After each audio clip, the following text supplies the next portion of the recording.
Time for another shaky hand video. And I just want to make clear that, what I'm about to say is purely my opinion. Others may not share it, but I got an email from Germany last night asking me to explain what I meant in the last video about Alan, Gary, Billy, and Leon stomping all over some music. So rather than write a lengthy email, I thought I'd try to explain it in a video. And it concerns the album that was released in 1987 called the Legend album. It was released October 5th, 1987. This album was released to help promote the tribute tour and the tribute band that was coming out around the same time period. And MCA Records, according to Larkin told me this face to face, but he said that he had received from MCA Records a $1 million check to jumpstart and bankroll the tribute tour. Got it from MCA Records, and so MCA wanted to recoup, their investment, and they also wanted to sell albums. And without a Skynyrd band out there, album sales had slumped over the years, and by putting a band together and getting them back out there on the road, it would increase album sales. So it was financially benefit to everyone. But the album that MCA Records put out in 1987 was called Legend.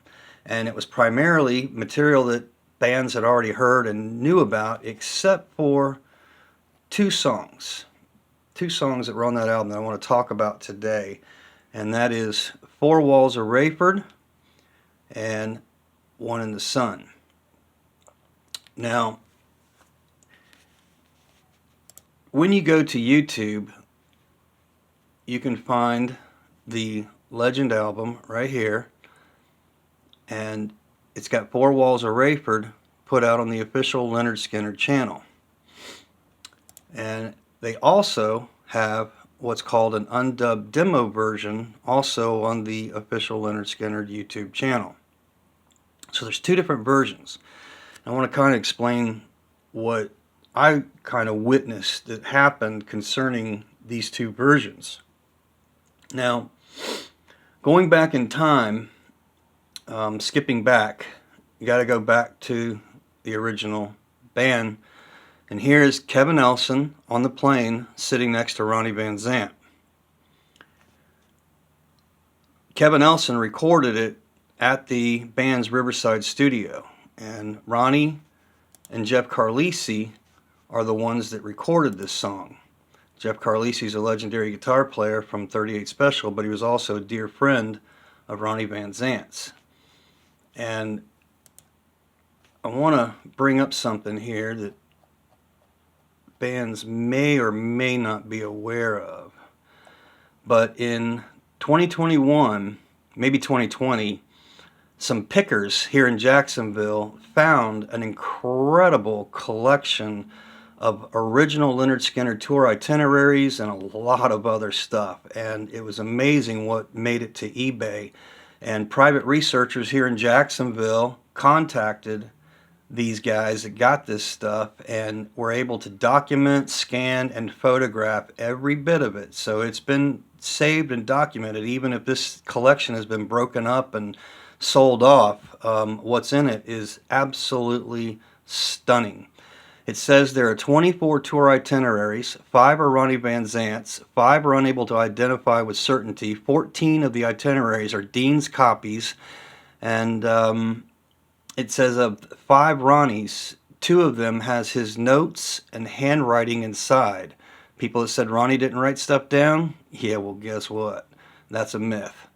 And there's also one handwritten notepad sheet that looks like an unpublished song, but presently no one can confirm whether it's in Ronnie's handwriting or if it's in Dean Kilpatrick's handwriting. We just don't know.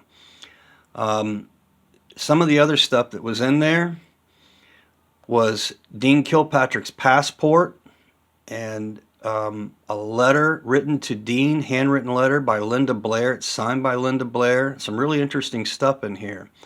But here's a photograph of the itineraries.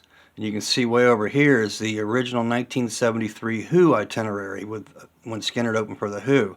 This is an incredible collection, one-of-a-kind information on Lynyrd Skynyrd right there. And It has been sold off, but it was documented. Now here is the handwritten song that nobody knows if this is Ronnie's handwriting or if this is Dean's. I'm kind of leaning towards Dean, to be honest with you, but we'll, let the scholars and experts determine. 1974, here's a letter from Ronnie Van Zant to Alex Cooley, requesting, please release Alan Walden's commissions for the month of July. Sincerely, Ronnie Van Zant of Lynyrd Skynyrd. It's also signed by Ed King. Here's some more handwritten notes. And here is Dean Kilpatrick's passport that he traveled the world with Lynyrd Skynyrd. And here is a handwritten letter signed by Linda Blair right there.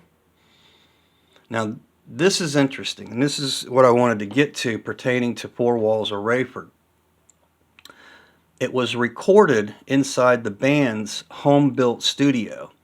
And right here is a list of contractors and people that Dean Kilpatrick, because Dean is the one that planned the Riverside studio. And here's a list of contractors he came up with during the construction of that studio. You got air conditioning contractor, burglar alarm, carpet, electrical, a lawyer, mics, amps, outboard, tape machines, and whatnot. And down here, I was recently asked for the address of the old Riverside studio because somebody wanted to do a tour there. And that was Chad Reed, Craig Reed's son.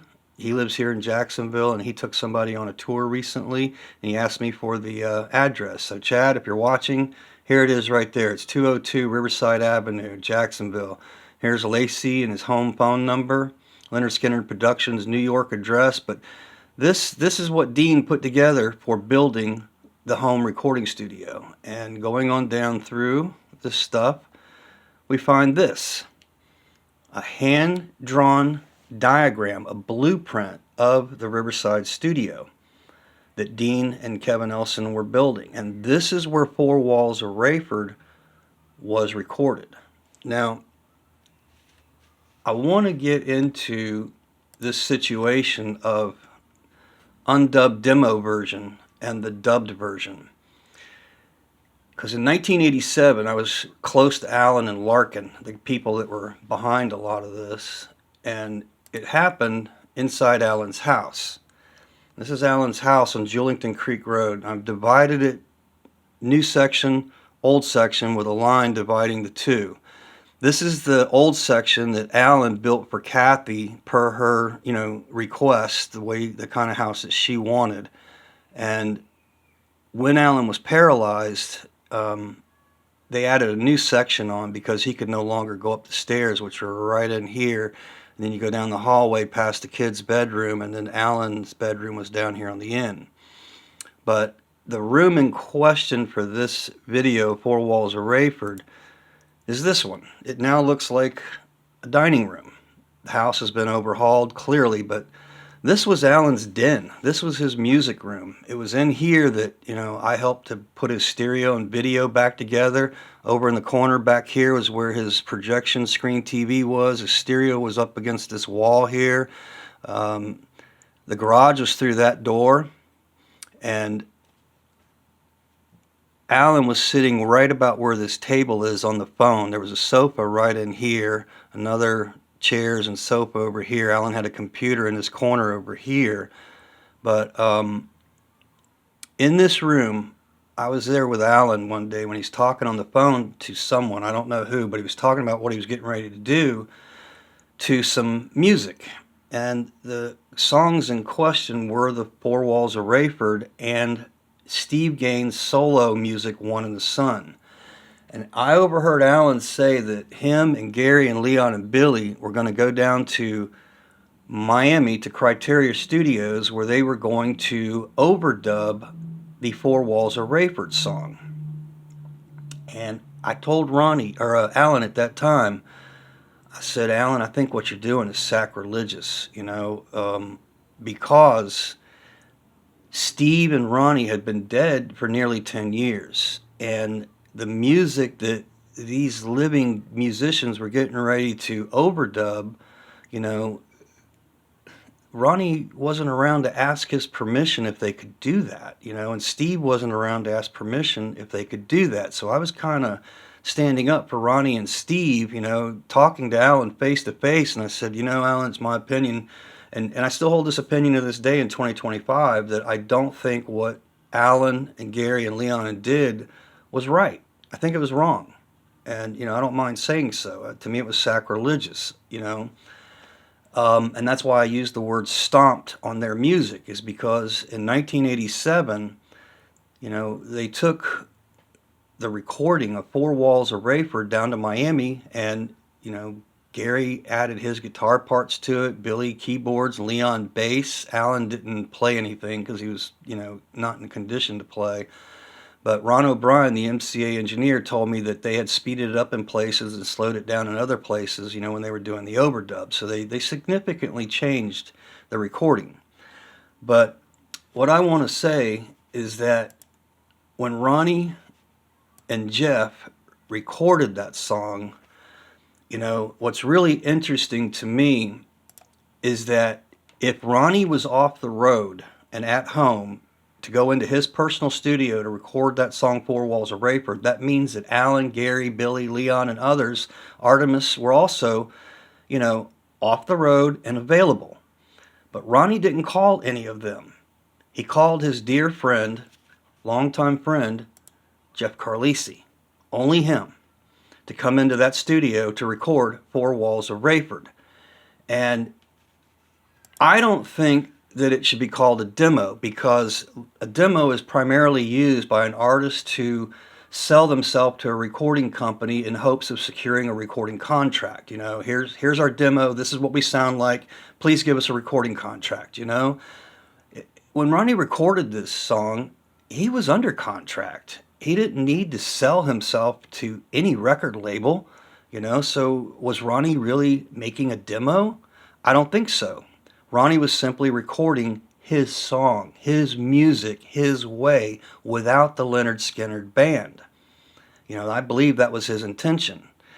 And what Ronnie recorded should not be called the undubbed version, okay? Because Ronnie had nothing to do with the overdubs. Like I said, he was been dead for nearly 10 years. It was Alan, Gary, Leon, and Billy who overdubbed it. In my opinion, this simply should be called Four Walls of Raiford Original Version. Simply original version. It shouldn't be called undubbed, and it shouldn't be called a demo, in my opinion, all right? So that's why there's two different versions of this song, but we almost missed the original version. The first one that we got in 87 was the overdubbed version. That was the first time any fans had ever heard Four Walls of Raiford, was, after Alan, Gary, Billy, and Leon stomped all over it, And Ron O'Brien released it on the box set a few years later in 1991.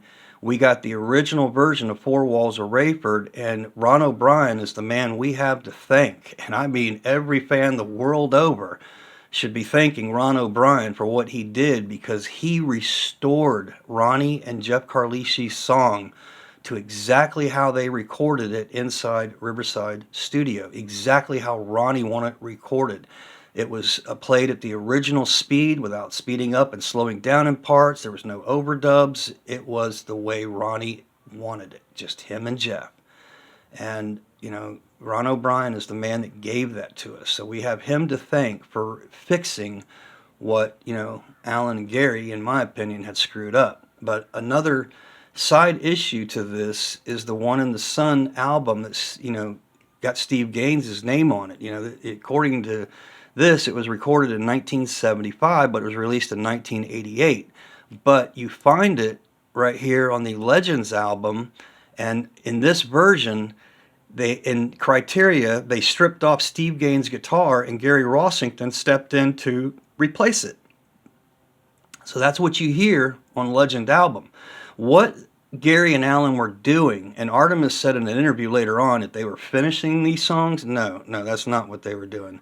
They were Skynyrdizing these songs. They did not want to release Four Walls of Raiford on its own with just Jeff and Ronnie as a Lynyrd Skynyrd song. That would literally redefine what Lynyrd Skynyrd is or was as just Ronnie and not the band. Now, what's interesting about the overdubs is when, Alan and Gary and Leon and Billy went down to Miami, they didn't call Artemis. They didn't want him to be a part of it, because if it sells, that means Artemis is going to get a slice of the pie. And by not calling Artemis, he don't get a slice of the pie, and it all goes to the ones who did do it, So that's an interesting feature to that overdub version. But in my opinion, in order for Gary and Alan to get permission to overdub, to actually strip Steve's guitar off of this song and to put Gary on there, means that a deal was made between the inheritors of Steve Gaines and Alan and Gary and MCA Records to do this. So by allowing Alan and Gary to have this one song, to put it on a Lynyrd Skynyrd album, Legend album, I think there was a deal made that MCA Records would then release the One in the Sun album, which came the following year in 1988. So, there's good and there's bad, we got the Steve Gaines album finally in crystal clear quality as Steve Gaines wanted it to be.